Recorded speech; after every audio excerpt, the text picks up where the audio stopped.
A man like Tyson doesn't need much introduction. Even those who weren't lucky enough to watch Tyson in his prime still marvel at fight footage recorded some 30 to 40 years ago of him letting his dynamite hands fly time after time, usually followed by his opponent meeting the canvas with a thud.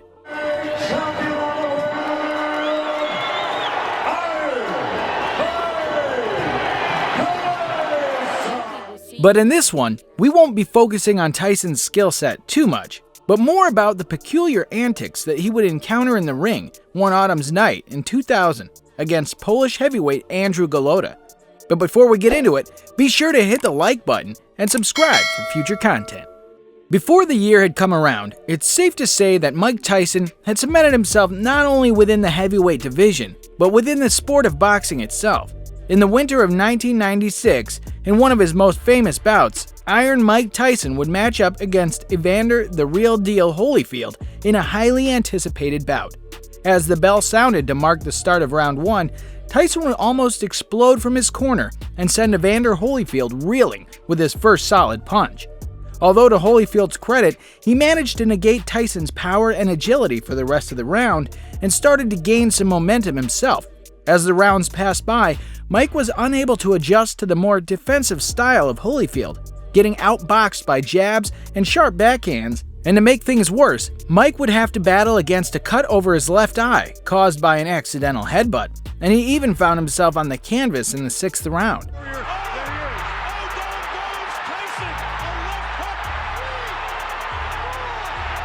By the 11th round, a quickly fading Tyson was becoming defenseless and was eating heavy blows from Holyfield.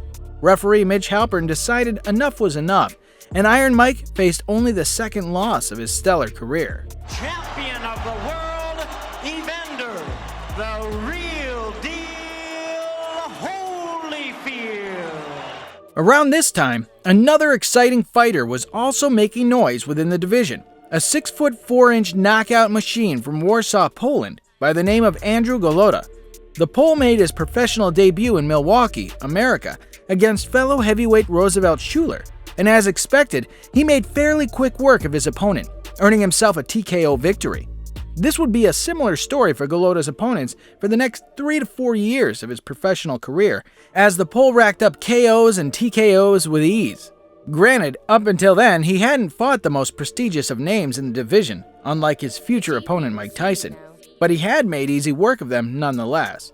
From that point on, Golota started to face stiffer tests as he climbed up the rankings, and he eventually came up against some of the division's most feared names at the time. In 1996, he would face boxing legend Riddick Bowe in 2 controversial contests. In their first fight, Golota would impress early, as Bowe was seen to somewhat underestimate the skills of the Pole. However, as the fight played out, Andrew Golota showed a more reckless side to his game and started to deal Riddick Bowe with a handful of low blows to below the midsection. After being repeatedly warned about his misconduct, Golota started to have points deducted by the referee. And when Golota dropped his opponent with another low blow, there was no other option. Andrew Golota was disqualified for the first time in his career. That's it. Great. It's a disqualification.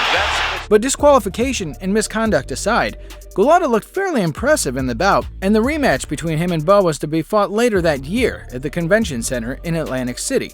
But in the rematch, it was a similar story. Golota was disqualified once again for his use of low blows. Low blows, and down goes Bowe again. Yeah, that's it. And Cotton is not thinking disqualification. Somewhat tarnishing his name in the division amongst boxing press and fans alike. However, as we're about to find out, things were about to get a whole lot worse for the Polish heavyweight. Although in terms of controversy, Iron Mike Tyson would probably have to take the crown. Where some gravitated toward his arrogance and aggressiveness, others seemed to recoil in distaste. In one of his most infamous bouts 3 years before the Golota fight, Mike Tyson vs. Evander Holyfield 2, some of Tyson's less graceful tendencies in the ring would be put on display for all to see. In their rematch, Tyson managed to get disqualified for that all-famous ear bite in Holyfield on the 3rd round of their bout. Keep your eye on Mike. See, Mike has just... See, look at him. You can see it. You can see it. There it is. And things started to look bleak for Iron Mike as he had his boxing license revoked by the Nevada State Athletic Commission and was fined over $3 million. However, just over a year later, the commission voted to restore his boxing license. As expected, Tyson came back in fine style, knocking out heavyweight Franz Bother in the 5th round. He may not get up. Both are sober. It's over. Mike carried on his impressive performances against the lesser names of the sport until he earned himself a bout with a fellow controversial hard-hitting heavyweight from Poland, Andrew Golota. The bout was scheduled to take place on the 20th of October, 2000, at the Palace in Auburn Hills, Michigan. At one point, Tyson seemed unbeatable, but his recent losses exposed weaknesses we'd never seen before. So, could Andrew Golota be the man to expose the legendary Mike Tyson once again? Well, at least he thought so, claiming beforehand that Tyson's aura and presence of intimidation didn't affect him in the slightest. And although Golota had gained a reputation within the boxing world and seemed very confident in the build-up, many thought that Tyson would still be too much for the pole. And on that night, this proved to be the case.